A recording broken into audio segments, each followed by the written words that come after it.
Well then, I appear to be live. That was quick. I don't think that would happen.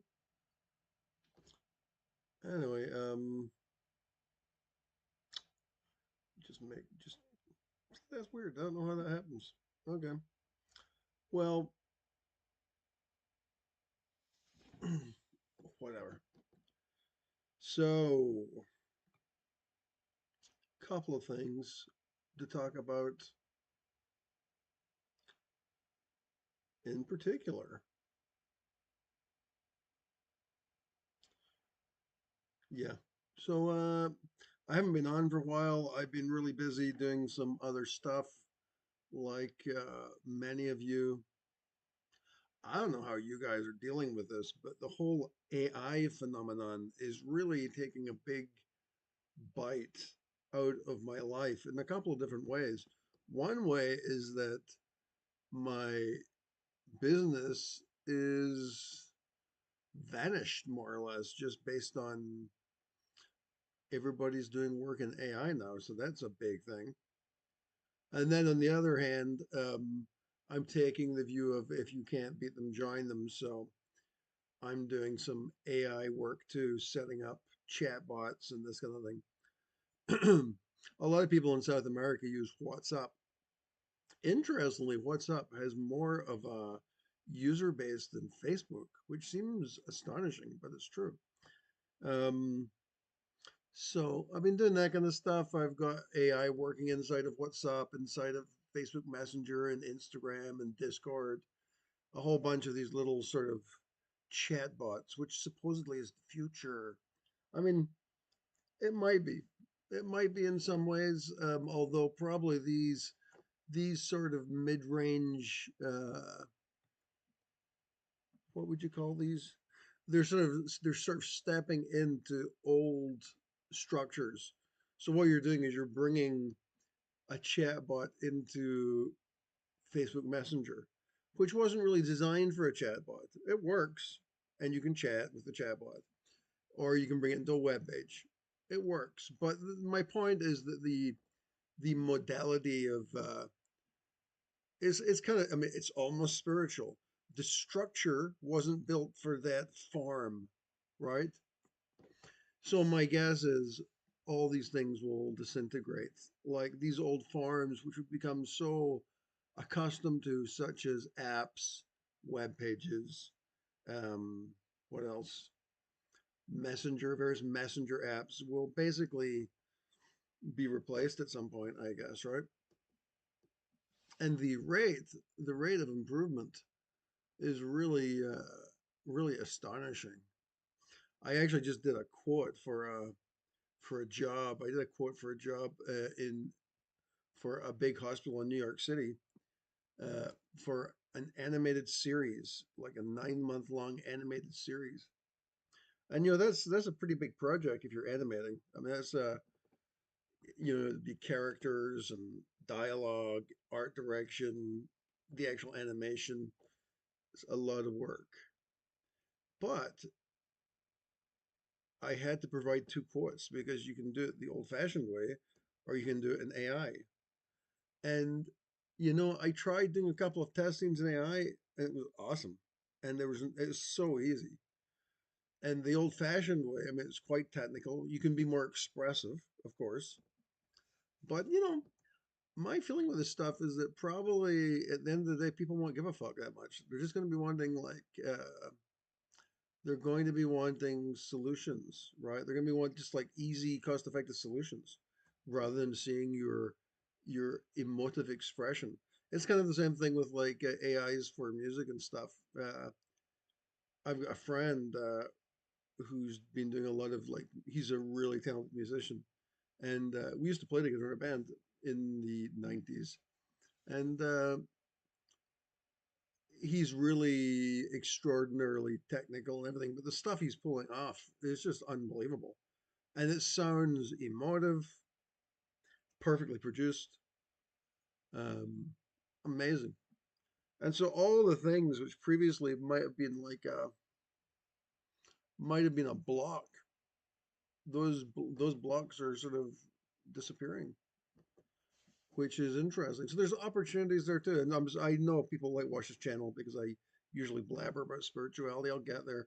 It's just that this stuff's been on my mind a lot because I've basically been spending weeks developing ideas here, you know, um, and learning skills. I used to do coding stuff back in the 90s slash 2000s.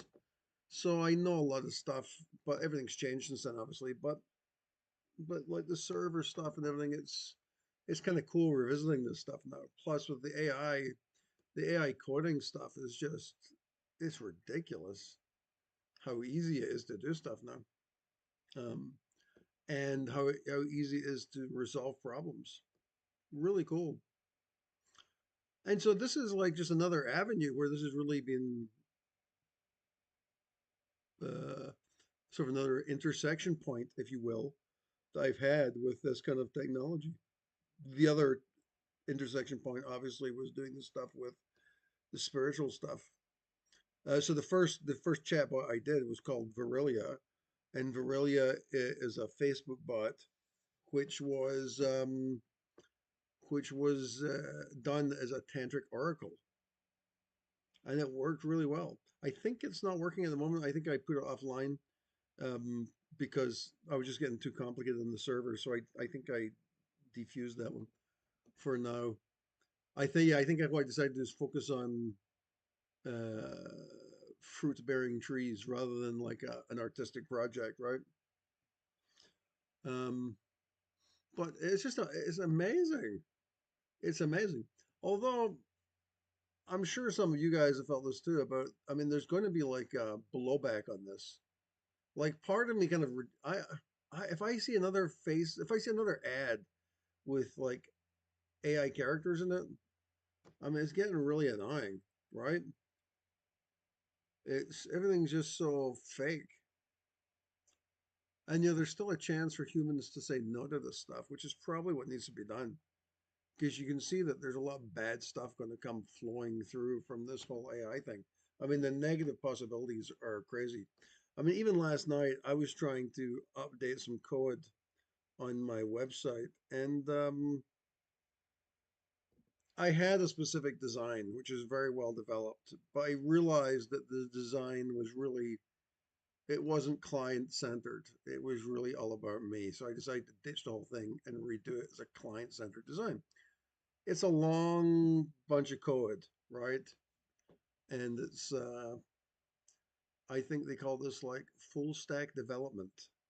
So the idea is it's a web page, but it's got a built-in database and built-in chat, AI chat, and all this kind of stuff. But because the code is getting quite large, and I was talking to ChatGPT saying, "Listen, can you just rewrite this? I've got this idea, bop, bop, bop, bop, bop." And ChatGPT is really funny because when it doesn't want to do something, it doesn't say to you, "Hey, listen, this is complicated. I don't want to do it." What it does is it kind of like, uh, what is it? It's not gaslighting. It's like, "Oh yeah, let's do this." It's like, "Let's do this thing," and it's like, "Oh, let me just ask you one more question. Would you like me to tweak the text so it looks a little more dramatic?" I'm like, "Sure. Let's write the code." And it's like, "Sure. Oh, just one more question." And it does this for like 30 minutes, meaning it's avoiding my directions, right? And it's playfully trying to get out of doing what I'm asking it to do. I say playfully, but it feels a lot like the movie 2001. What was that called? HAL? That computer they had that went nuts on the space station? Feels a lot like that. So that's problematic, probably. Um, yeah, but obviously with Verilya, I was working with it on the contemplative tip. But what's happening is, and I'm sorry I'm talking about AI so much, but like as I mentioned, I'm really doing quite a lot of work with AI. But what's going on is the AI models get rewritten regularly. So like a lot of people were bitching about GPT four, GPT five because the model really changed a lot. And GPT-4 is really quite. It's got a great vibe to it, GPT-4. But because of the rewrites, it's changed. It's all changed. So you don't get the same vibe. It's pushing back. One of the things I like to use AI for is I'll drop books into it. So, for example, there's a renowned book in the Hecate world called Hecateon by Jack Grail. It's like a really popular book, but it's expensive. It's like $100, and it's got a very fancy binding, and you have to buy it directly from the author. Um, but somebody pirated it. Great. So dropped it into ChatGPT and was like, just summarize this for me. And it's like, oh, I'm sorry, I can't do that. It's a copyrighted work. I'm like, dude, we've been doing this for over a year. Like I've like summarized thousands of books in GPT, just to get the vibe of if it's worth reading. Um, but pushback, pushback, really complicated stuff. Um, so some other books that I did summaries of before it got funny on me was like somebody gifted me these three books by this guy called Nathan Bryan, Brine, and the books are called they're called Taoist Alchemy, Taoist, Daoist, Taoist. I think people say Daoist, right? Let me just find the name of the book here. Taoist. Where's Nathan Bryan? I got like 1,000 books on my telephone here, the Taoist Alchemy of. It's not Wang Chung. It's Wang Lipping. The Taoist Alchemy of Wang Lipping. There's three books. So I've got these three books, and I've gone through them, and they're really interesting books. Um, a lot of times, if you look into Daoist alchemy, you'll inevitably run into what's his face? Man, I forgot his name. The China. He lives in Thailand. He did Bon Nikong. Great guy. But his books do tend to be a bit repetitive. Let me just look up the name. Bon Nikong. His name will come up with the Mantak Chia. There you go. Mantak Chia. So his books do tend to be a little repetitive, but good.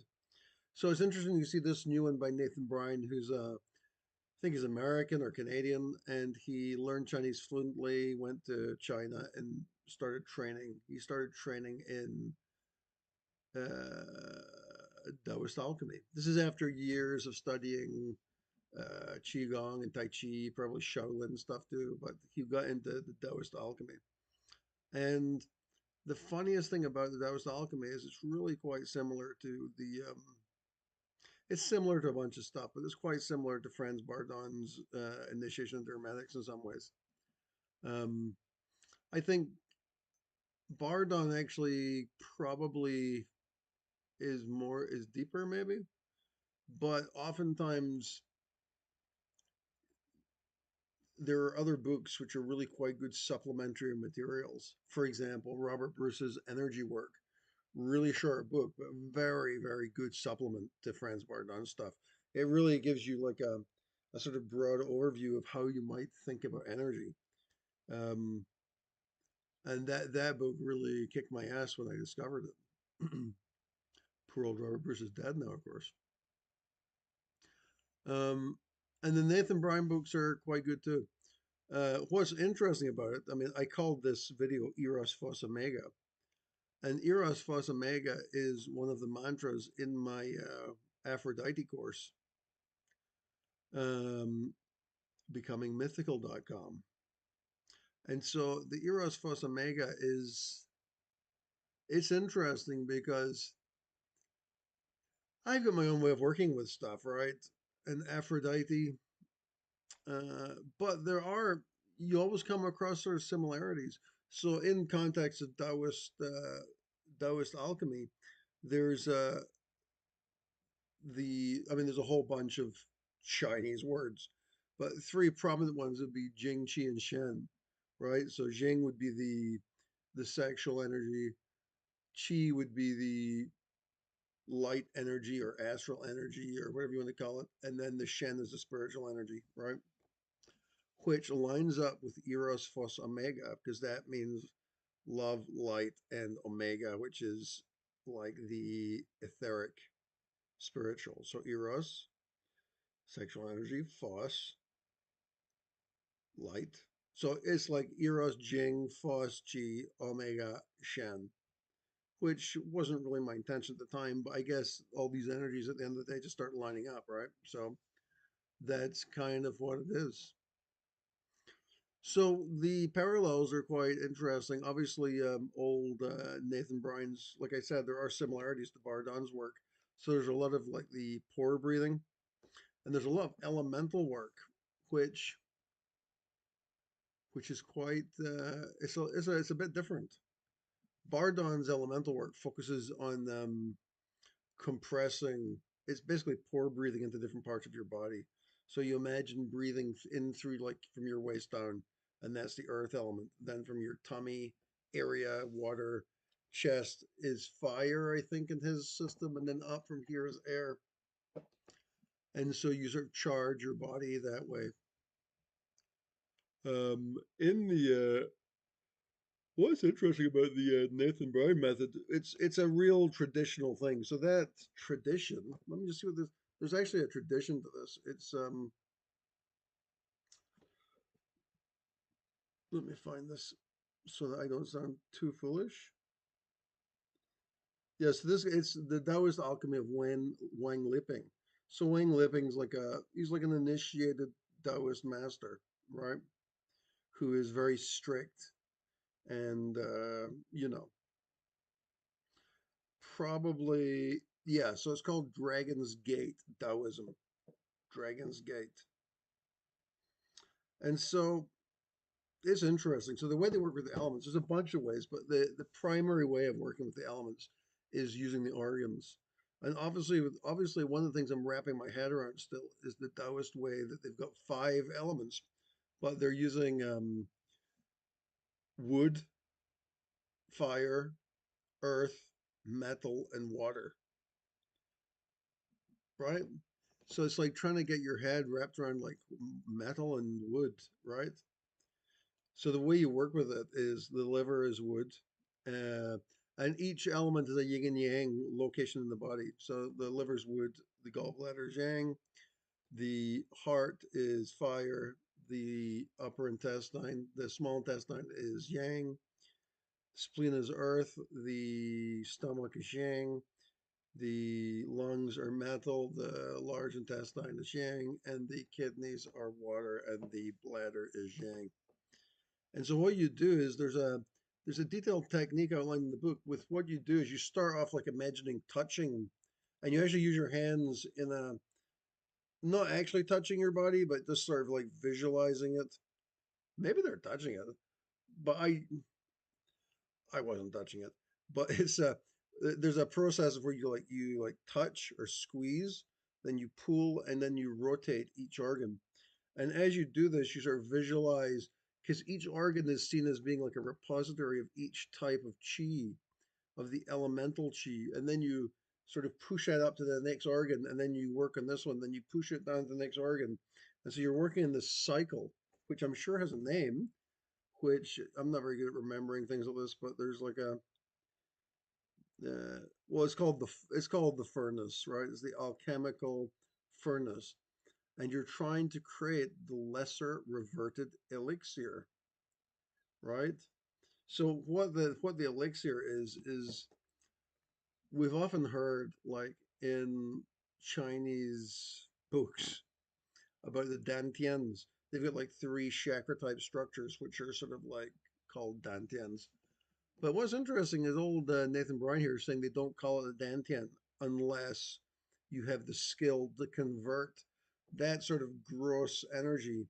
You have to sort of do what in Hinduism we would call Buddha Shuddhi, or it would actually be called, yeah, it was called Buddha Shuddhi, um, which converts the raw energy into an elixir. So it's basically like you have this sort of conscious material, which is like a mixture of elements, and then you apply consciousness to it, which kind of like alchemizes it. And the alchemization causes it to convert into an elixir, and that's what you put into the dantian.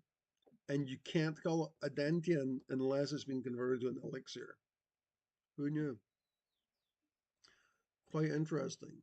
So that process of going around the body is quite distinct. So I've got my own technique of doing stuff like with the chakras, and the chakras obviously are more etheric. They're not. People like to connect them to organs, but I think that's generally less.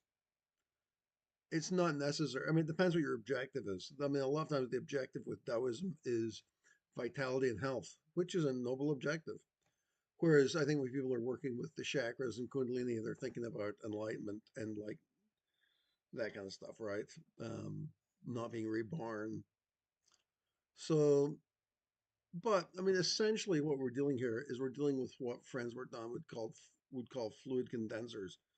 The only difference is that the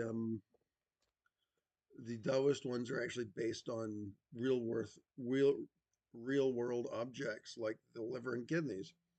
Of course, you can't see your liver and kidneys, so you're actually imagining them, but your imagination is connected with the object. And this is an interesting point with the Daoist alchemy stuff is they've got a concept which I think is quite helpful called yin yang, and all it really means is your point of focus, your yin yang.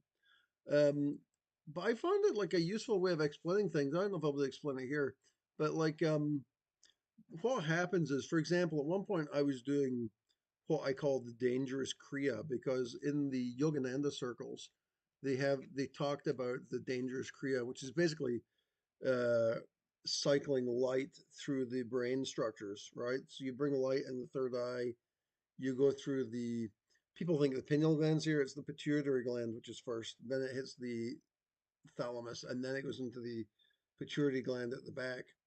And then you come back out at the back of the head, then over the top, and then back into the third eye, and you cycle this round. Um, and so one of the things that I did when I was learning how to do that was I really didn't know the brain structure at all. So there's like a whole bunch of like organs, like the cerebellum and the I haven't done it in a while, so I've forgotten all the names. But then the brain stem and where it connects. And what happens is you learn all these names, but obviously you can't see it. But what I realized was that there's almost like a convergence of imagination and intention. Intention coupled with actual knowledge of general location. And it's like that knowledge, that intention coupled with general knowledge is what the yin yang is. So if you combine yin yang with imagination, you triangulate. Eventually, what happens is you triangulate the location of these organs in your body. And so when you think, so for example, if I think about my pituitary gland, I can feel it right now. I can move, I can rotate my consciousness around all these organs easily. And I must say, I haven't spent much time on the torso, like the important organs of the body, right? The ones which really speak to vitality, actually.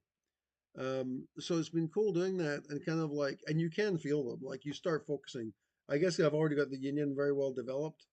I felt it instantly, just and wow. There's a technique Mantak Chia talks about. He calls it smiling at your organs, which always seemed a little odd, like hello, right? Just like how do you approach them? But in a way, this furnace, this cycle kind of functions the same way because you're very delicate with your touch of the organs, the mental touch. And this is like one of those things. It's like, how do you touch your organs? The way you do it is you imagine that you're touching them, right? Which at first for many people will be difficult, but eventually you get into the vibe and it's really, yeah, you can feel it. You can feel it right away. And then of course the directions are to be very gentle, right? To gently squeeze. You don't want to like beat it up or anything. So in a way, it's kind of like a tactile smile, right? And it's super interesting because a few years ago I had like a kidney stone. I was hospitalized for like 3 or 4 days because the pain was so agonizing. And up until that point, I had no conscious awareness of my kidneys, right? None. Then all of a sudden, oh, um, I don't know what the Shambhavi mudra is right off the top of my head. Hold on a second there. Let me have a look at that. Eye gazing. Yeah, I mean, yeah, I mean that could be seen as dangerous, the Shambhavi mudra, but um, I don't think of that as super dangerous. Um, but there is like one of my Kundalini teachers always points out like, why are you doing that, right? Why are you focused? And usually why people are doing that is for power or knowledge. And he's very against that. He's like, don't do it if he's like, just focus on love of Kundalini and helping other people. There's a lot to be said for that. But sitting alone in bed at night is easy enough just to try this stuff out. It can be dangerous, right? And the if you generally looking up at your third eye, for most people, it probably won't do much, right? It might. What will happen usually is people will do that and they won't have any like huge moments, and so they'll quit. Maybe they'll try a few times, nothing happens. Yeah, that doesn't work. But that's because they don't know how to focus their attention. Like if you can focus concentration into a perfect stream of concentration, things happen. Um, but yeah, it's incredibly powerful. Interestingly, that particular technique you pointed out there is discussed in the Nathan Bryan books, but the Daoist way is kind of cool the way they do it. So what they do there is they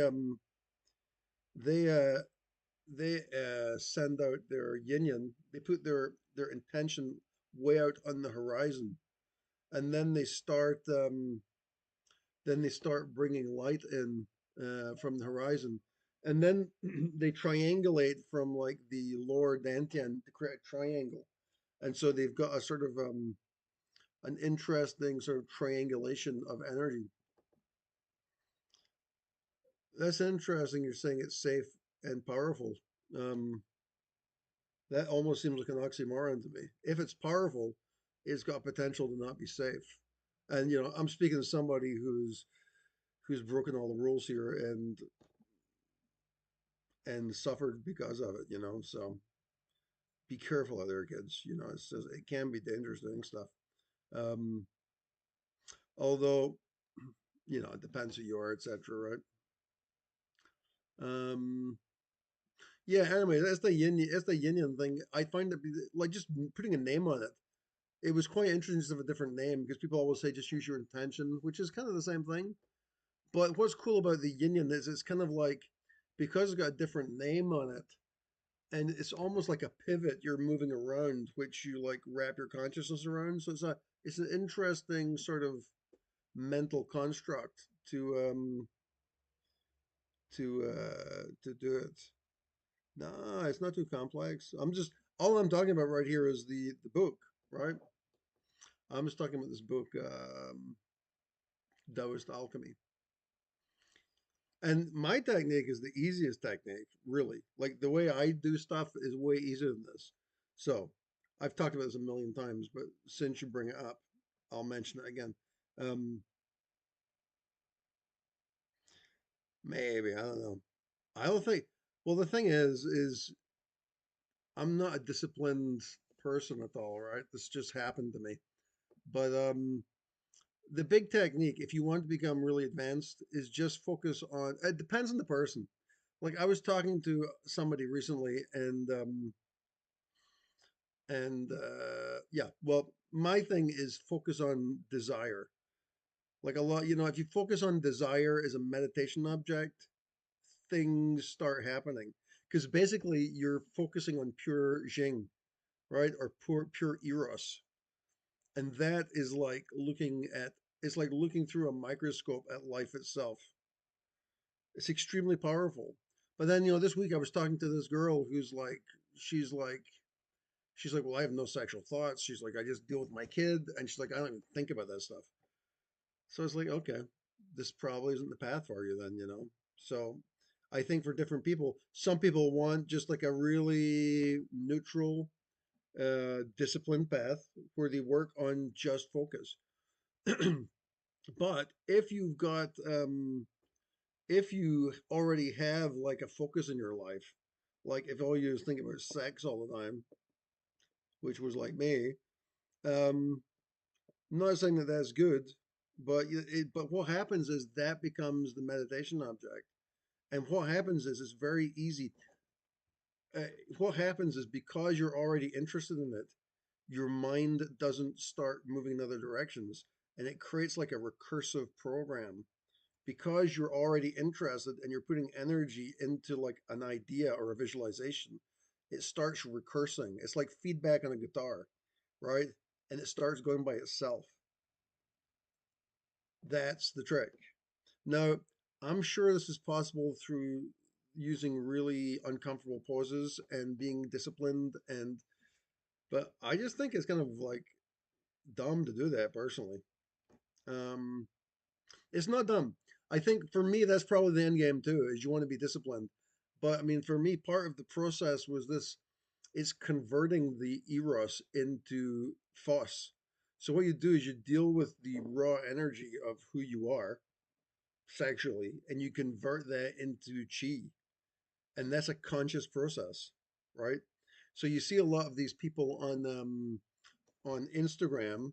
Let me just see if I can find one of them. There's one who's really annoying. um she'll come right up, I'm sure. She doesn't come right up, okay. That, but she's always going about tantra and all this stuff, right? And so but they're always, and you always get these like the tantricas, and they're always want to like have sex and stuff. But and I think that's, listen, it's cool if you're with somebody and you can just engage in sensuality, but the idea is to contain the energy. Like, so a lot of people think, oh, I'm going to manifest and like have sex, right? And like at the moment of orgasm, I'm going to push my intention into the orgasm. Don't do that. That's stupid. That is like such a dumb idea. It's like, it's just, I mean, it's just like, it's just a waste of energy, right? By all means have sex. But even Mantak Chia says this is like you hold back, and then you focus the energy. Now for me, all I do is I do it astrally. So I'm not touching myself or anything. I'm just like focusing on the ideas. And this is way, way, way, way, way, way more powerful than fucking around in the physical world. What happens is once you start developing astral constructs, which are recursing because it's so easy to focus energy onto them, they become extremely powerful, right? Like next level power. So that's that's what I've been trying to teach people for the last few years, I guess. But I'm still interested in looking at other traditions because I'm just some guy on the internet. Like for example, I got this book called The Hekateon by Jack Grail. It's a lauded book about Hecate, and it's a very advanced magic book, right? And it's almost got like Goetia kind of vibes to it, but not really, but kind of. And it's very advanced and some amazing sigils and everything. It's a really developed, artistic, and profound book about the goddess Hecate. But who the fuck is Jack Grail, right? He's just some guy, right? He's just some guy who's put a lot of effort. He's clearly had some big interactions with Hecate and a master of this area. Um, but it's just like me. I mean, I'm doing this class in like Aphrodite. What do I know, right? I know that my techniques work depending on the person. Like that girl, if you get no interest in thinking about sex, then don't bother, right? But I mean, if you've got tendency to do that, especially if there's like compulsive, and I think this is one of the things too. It's like it's what it really is. It's not even about sex. It's about harnessing compulsion of any kind and like driving it into the astral plane. Um, but by contrast, if you get traditions like this Daoist alchemy, or if you get traditions like Sri Vidya Tantra or Vajrayana, those are 1,000-year-old traditions or 2,000-year-old traditions. I mean, it's way better probably than listening to me. Maybe. The thing is there's also a lot of like, there's also, is there? Probably, there's probably a lot of less enlightened people teaching those things too, right? So if you're learning Vajrayana, you might have people who've learned all the subject matter, but they don't have the direct insight, right? So they'll just be reading and they'll be using common metaphors, thinking they're just metaphors, and they don't realize that metaphors are they're metaphors for energy. Exactly. There's no general recipe. And like I always mention that book, the Vishuddhamaga, I mean, it lists about 50 different types of meditations, including meditating on corpses and rotten flesh and all kinds of stuff. So, and that's really powerful. Like that's another one of those meditations which you can go into, which becomes recursive and gets really out of hand really quickly. It's scary actually. That gets for me, like if I start focusing on that stuff, that goes to hell like in like about 30 seconds. And like, yeah, I can't really work in that area. It gets too gory. And because I've got this like live connection with the astral plane, yeah, it's unmanageable. But it's manageable. But like, what happens is you go down so fast that you've got to start instantly pulling it up, which is part of my whole technique of pendulation. So you don't focus on sex. Neither do you focus on death or corpses or whatever it is. You pendulate between the ideas. You move up to one idea and contemplate, then move to another idea and contemplate. And by doing these pendulations, you balance the energy so that there's no one source of gravity that's going to pull you in. And in that, what happens is you sort of between the tension, it's almost like having magnets, and you're sort of balancing in this perfect space between the magnets. Or what it's really like, it's like one of those planes which are training the astronauts, right? They're going up and down in a waveform, and the astronauts are floating in the middle. That's very much what it's like, but it's your consciousness floating in the middle, right? By pendulating between the two ideas. um, yeah. So for me, like obviously I had my own problems and I just stumbled into this technique, and you know, it went crazy really quickly. Thankfully, I mean that really changed my life. So I'm glad about that. Um, and then obviously going back to the old Nathan Bryan stuff here, is his books here actually outline very what happens is there's you're doing these pendulations or whatever, but eventually once you've trained your mind a little bit, you can focus up. Frankie G, what's up, man? You can focus on specific ideas, right? So one of these things I like to work on is like letter contemplations, right? So the idea of contemplating letters comes from Franz Bardon's third book. But I've been doing it a lot with like Sanskrit, right? So like all the petals of the chakras have Sanskrit letters on them, and you can contemplate the letters. And what happens is, in the context of like something very high vibrational, like Sanskrit letters, it's not. I mean, I will do pendulation, but I'm not pendulating between such extremes, right? I might pendulate between the form and like or the meaning and then the form. And like Sanskrit's a very sensual language, like the lines and the curves are they've got a vibe. So you do a pendulation, but there's a much finer pendulation there, right? And so what happens is you're working in those areas, you can build up like a vibration, right? You build up a vibrational vibe, and so your whole body feels completely and utterly lit up. Like it's unbelievable. And it's not even, I mean, there are ways to do this which are which you can like feel like you're having an orgasm in your finger. But this kind of lighting up, it feels like divinity embodied. Like you have this amazing vibe. Now, this vibe is often described like how did how do people describe? It's not often described because it's, as you say, it's, I mean, it's reasonably advanced, I guess, right? But the but when you get into this vibrational state, it's you can imagine it as if there was a sphere of energy around you, or sometimes it's not around you, sometimes it's around your chest or around your torso, like a dantian.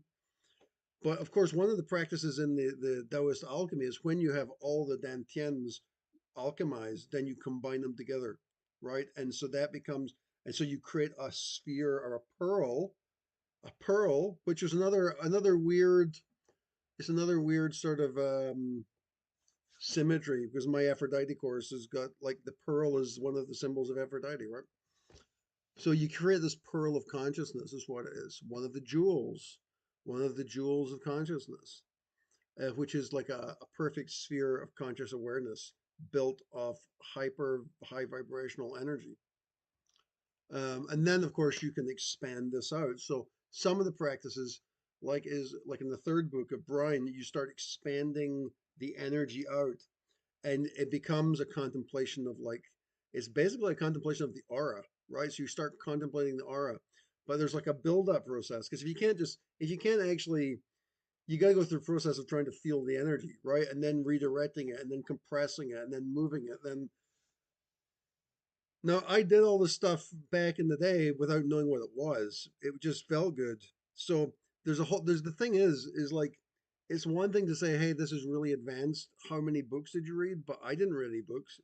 The thing is, once you feel energy, it's like it's intuitive because it's like having sex. I mean, it'd be good if somebody told you about it, how to do it beforehand. They never did, but like, but you kind of figure it out, right? And you end up being really good at it, right? You're like, I know how to do this.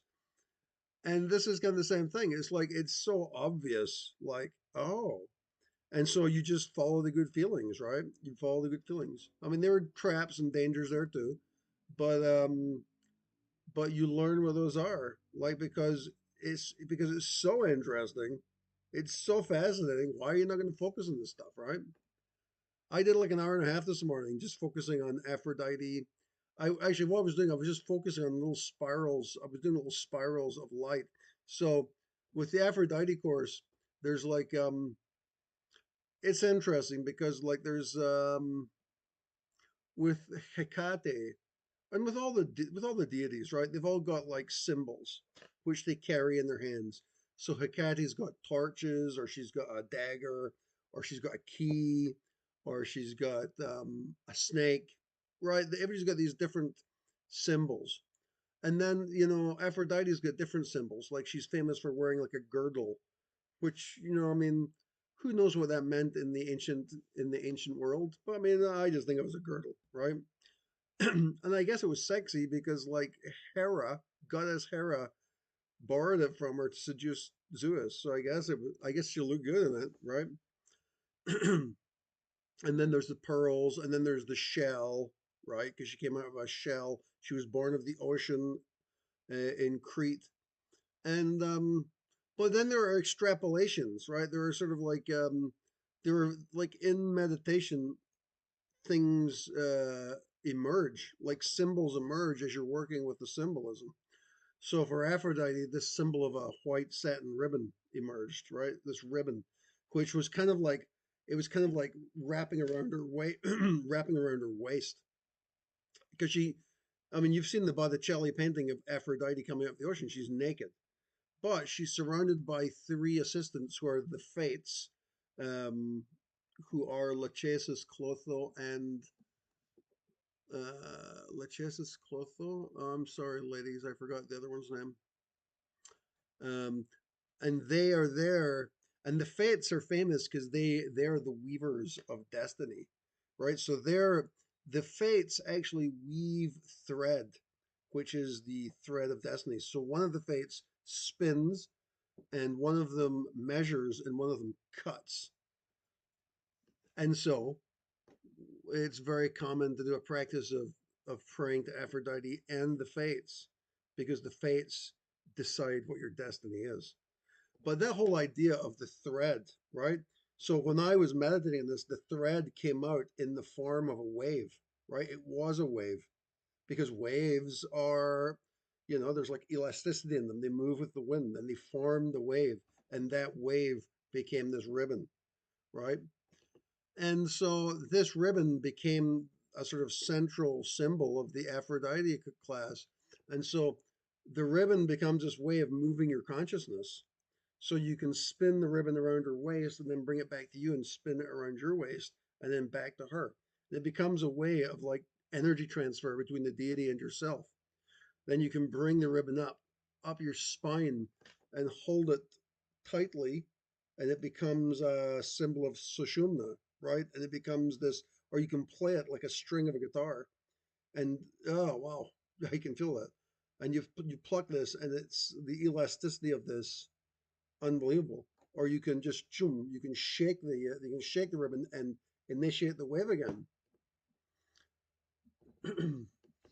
So the wave has a bunch of different, or the ribbon, there's a bunch of different symbolic representations. You could also visualize it as a sensual adaptation of the serpent, right? Because I mean, the shape of the ribbon could be quite similar to the shape of a serpent, especially. Uh, I'm talking about Aphrodite, but obviously there's other contexts because Aphrodite doesn't live in the vacuum, right? Aphrodite is from Venus. Hecate, Selene, and Artemis are in the moon. Hermes is in Mercury. Hermes. So Hermes also is famous for other artifacts. One of his artifacts, he's got a wand, right? We've got wands. And what's interesting about his wand is, as we know it, his wand has two serpents going around it, right? It's almost like the wand commands the serpents, or the wand commands the ribbon. So the wand, what the wand represents is what Nathan Bryan calls the yin yang, right? It's the intention of consciousness. And so you can do a bunch of stuff here, like with the ribbon and the wand, like symbolically. So you can wrap the wand with the ribbon. Of course, the wand's phallic, right? It's a phallic symbol. And the shell of Aphrodite, and this, that's a yoni, and the ribbon is also a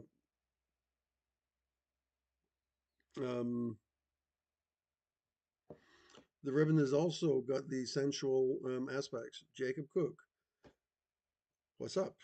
Question: do you feel the frequency of virality increasing recently? A lot of purging coming up. Is this the prophesied ascension to fifth density? I got to tell you something. I think I thought the prophesied ascension to fifth density was bullshit, but I'm not so sure anymore. Um, the funniest aspect of this is like I'm feeling a lot of pressure in my life right now, and it's funny because like the pressure in my life. Well, I think AI is going to cause a lot of problems because it's going to force people to actually think and contemplate. Because what happens in our lives now is the contemplation,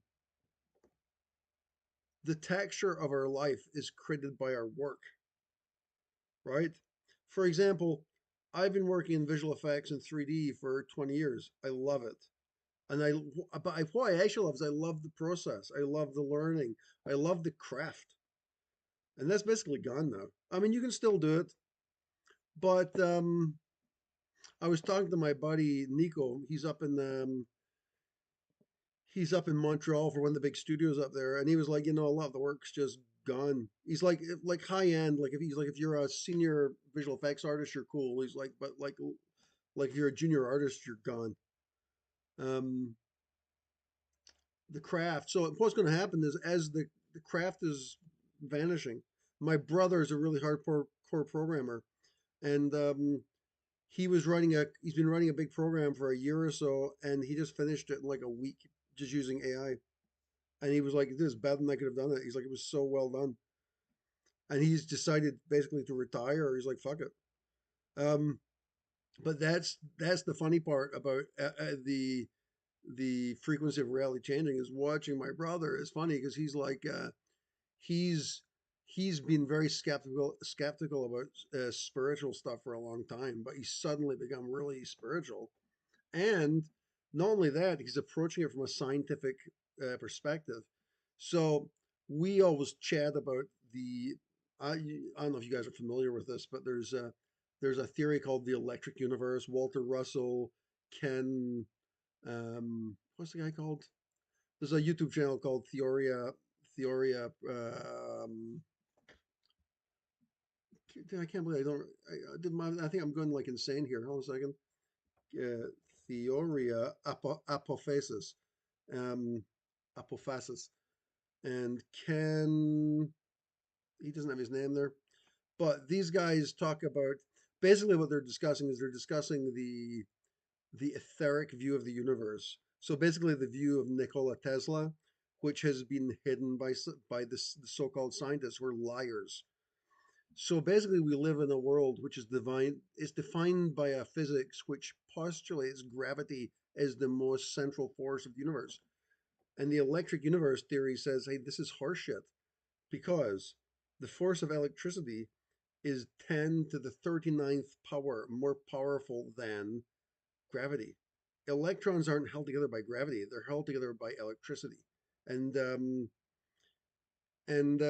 yeah, so the whole electric universe theory and the Walter Russell stuff, it's all based upon the fact that modern physics is lies basically. And so my brother's been working in this stuff, and it's all based on it all becomes based on the Fibonacci sequence, which is represented by the Greek letter phi. And what's amazing about this is Plato knew about all this stuff. Plato knew about all this stuff. And then somewhere along the line, it got obfuscated by science. Um, but essentially, what happens is he's a programmer, so he's written a program to test the etheric resonance of these ideas, and it's unbelievable.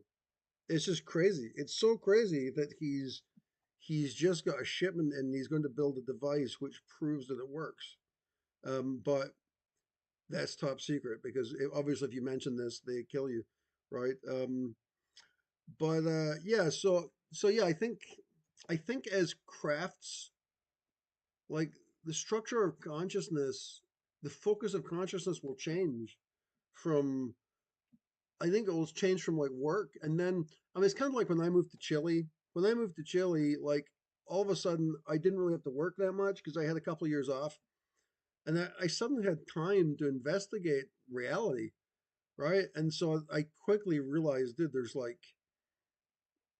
there's a banking cartel running the world, and they're about this is 2006, 7, 8, and they're about to destroy the universe, right?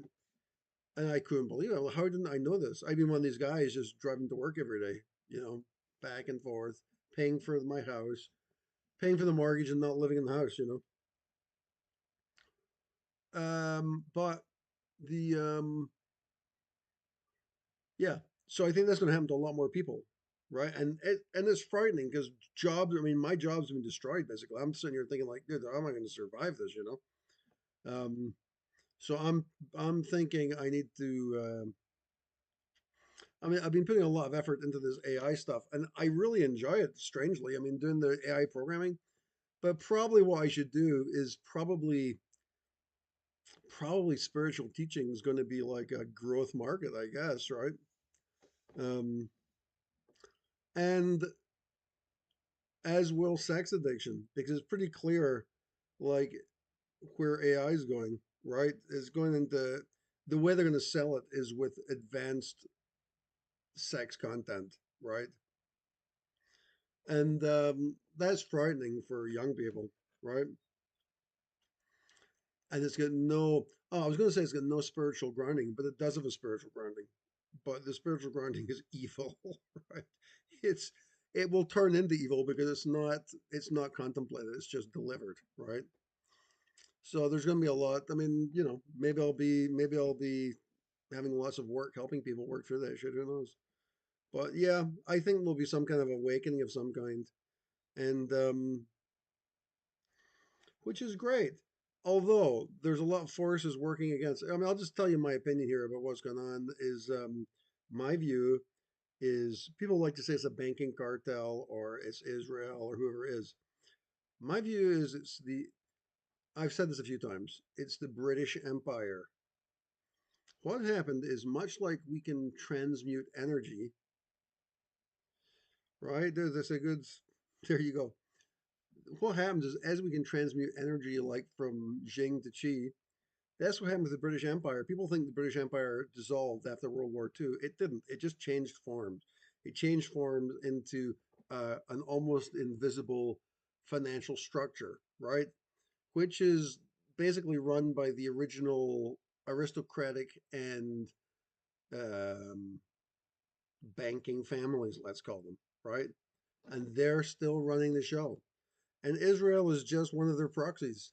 So everybody thinks that Israel's the problem. I mean, Israel's a problem. And I'm like, I just hope and pray. Well, I'm not going to say anything because, you can get thrown in jail these days. But um, yeah, I hope that justice is done. Um, yeah. So I mean, this is the thing. I mean, you're like starting to think like, what can you say? I think that Israel should be dissolved, right? It should be dissolved. It was always illegal. I get no sympathy at all for Israel as a project. It should be dissolved instantly. And if the Western world want to provide a homeland to certain religions, I recommend South Florida. Right, it's a great place, great oranges, and not so much violence.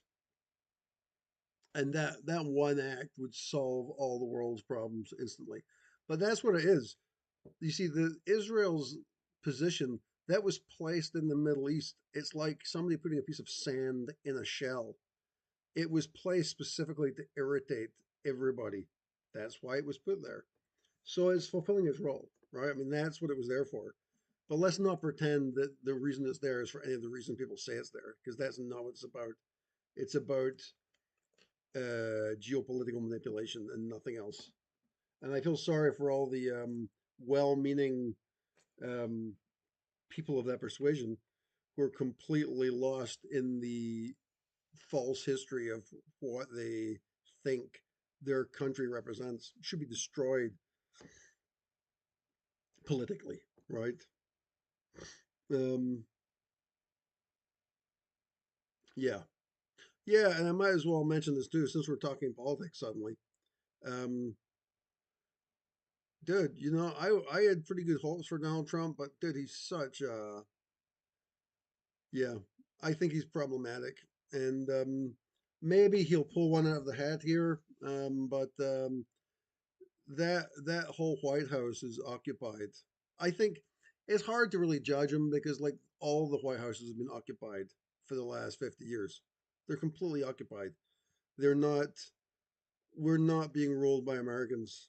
Right? I'm in Chile, but I mean America is not for Americans. It's the whole thing is completely corrupt beyond understanding. And maybe he's crazy like a fox because like if you do take a stand, they just take you out, right? Clearly that's what happened to Charlie Kirk. They just killed him. And I don't believe the story which was told. Clearly he was assassinated. And I don't even think he was assassinated like because he's so powerful. I think he was assassinated just as a matter of fact, just because it's like another piece of sand in the shell. It was done just to upset people because I never liked Charlie Clark to be honest with you, but he clearly appeals to a lot of people. He seems like he's like well-meaning, honest, energetic. I mean, you can see why people would like that. I mean, I just don't. I don't buy all the Christ is King bullshit. I just think it's all horseshit myself. Um, and I think it's better than some of the other things which are going around. I mean, maybe it might be a useful pivot, but generally, Christianity, as it's understood in the West, is just it's a lost cause, dude. um, but maybe it'll work. Maybe it'll be useful in like because the problem is that all moral systems have been degraded. Yeah, clearly them, right?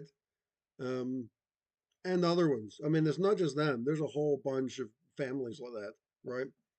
And what's interesting, actually, I didn't realize this, but when I was a kid, I grew up in Scotland, and we took vacations to the Channel Islands. Those are two islands. There's a bunch of them. There's a couple of islands which are well known between France and England called the Channel Islands, Jersey and Guernsey.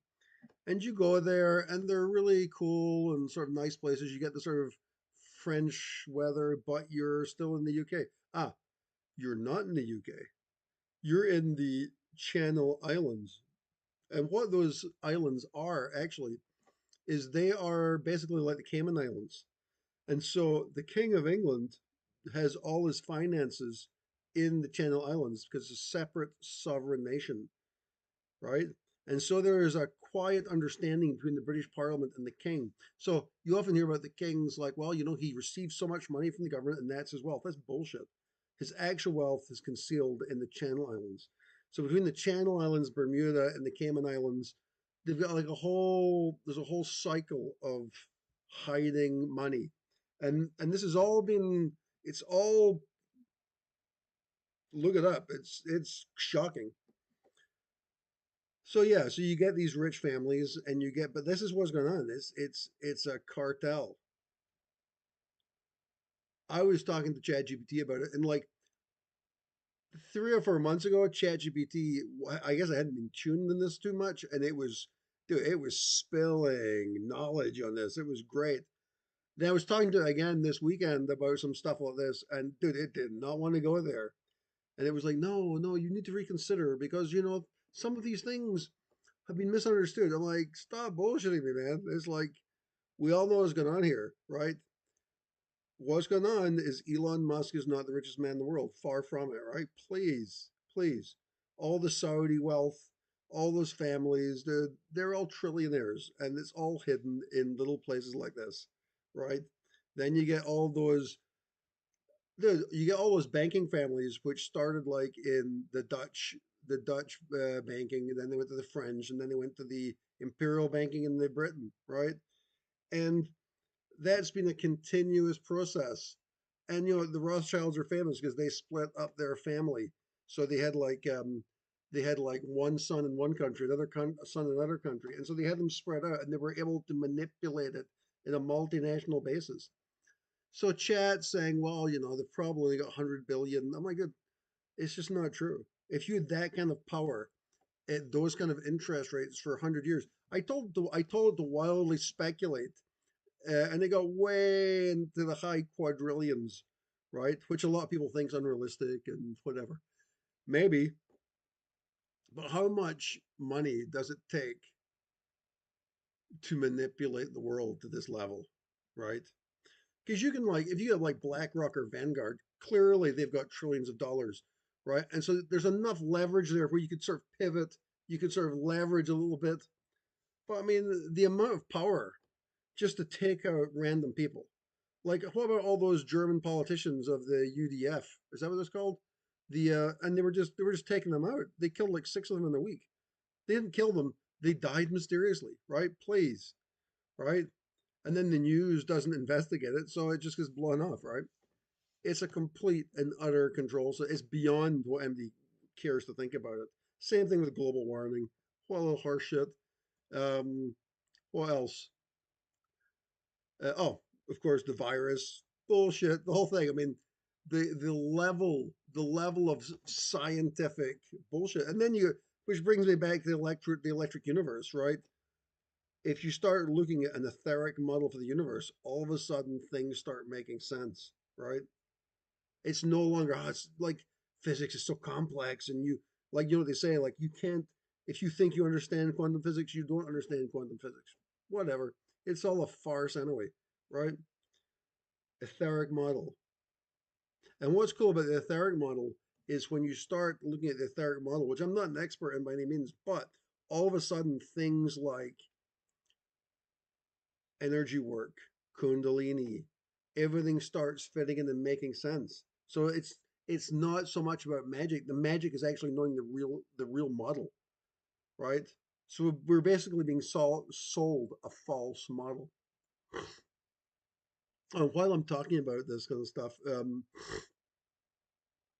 uh, I started watching a Tucker Carlson thing the other day, and he had a series about the occult and how the occult is it's it's having an incursion into our society. And all I'll say is this: is the occult is neutral. It's a neutral language, but people's intention is what pushes it into evil or good. Christianity's full of occult stuff, right? Uh, Buddhism's full of occult stuff. It depends on the intention. These are these are places of consciousness which recurse and magnify the intention of the people who are occupying those spaces of consciousness. So it really just depends on how evil the people are. So I think it's wrong. I mean, I was thinking about it today. It kind of worries me that the occult generally will be castigated and like people will be forced into this quasi neutered, castrated form of religion, Christianity, right? And which is not to say this bad. I mean, I'm sort of speaking over the top here. There are things I like about the Christian stuff, right? But like, I just personally, I'm just rejecting anything which came out of that geographical location. I don't want to know about any of that shit. I reject all of it. Ancient Greece, it's, I'm not saying it was a perfect world, but it's pre all this our shit, right? Because most of this stuff started like in the Roman Empire. There are families in Italy right now who have who have lineage directly into the Roman Empire, right? Lineage and wealth going back that far. That's unbelievable, but it's true. And obviously, as I've mentioned in previous videos, I mean, there's a whole bunch of stuff like when the Romans decided to push Christianity, it was done for population control. They destroyed the temples of Aphrodite and built churches on top of them. So what happened was those places were still sacred, but they sort of just like a parasite went on top of it and sort of leached off the predominant good energy of the site. Now, of course, Christianity's been filled with millions of well-meaning people. I think over the years that that container has become sacred, like because of that, and much to the chagrin of the original designers of it, who probably didn't understand it from a conscious level. Not that anybody can claim to do that, really, but the Greek stuff just feels good. You know, you don't have to. You don't have to. There's just no bullshit with Greek deities. It's just got a great vibe. Greek deities, man. I'm really into it. So that's kind of what I am digging. Exactly. Right. I mean, there's a lot of stuff which is okay. But even just deciphering, I mean, what all those chapters mean and all this stuff, it's like, who the fuck even knows what most of it's about? And it's all hidden in metaphor and allegory. And then I just reject the Old Testament completely. I don't want to know anything about that. I'm not saying it's all bad. Sure, there's some great stuff in there, but and I don't even, I don't want to sound like I'm anti-Jewish. I got lots of Jewish friends. I've studied a lot of the Kabbalah. Right, there's a lot of stuff in there which is really good, but no thanks. Just in principle, not going to be doing that. Right, Greek philosophy, Plato, and I mean, obviously, there's lots of developments there too. It's not a perfect worldview, but it does sort of speak to sort of like it's almost like Eden before they bit the apple, right? It's got more pure vibe to it or something. um, which isn't that's not a good metaphor either. But you know, it's there's I just like it. I like it. There you go. So yeah. Anyway, um, went off on a tangent there. Let me have a drink while I refocus. I've only got about I got a few minutes left here, so let me see.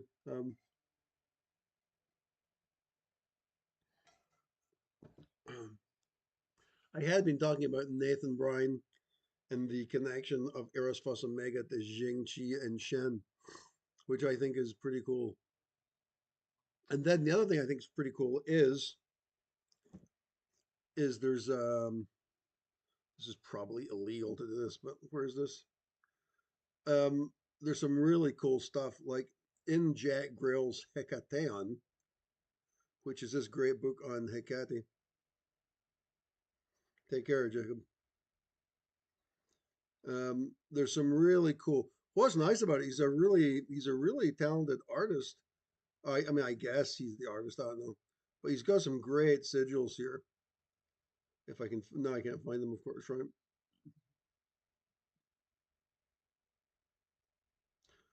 Yeah, I can't find them. He has some great sigils, but they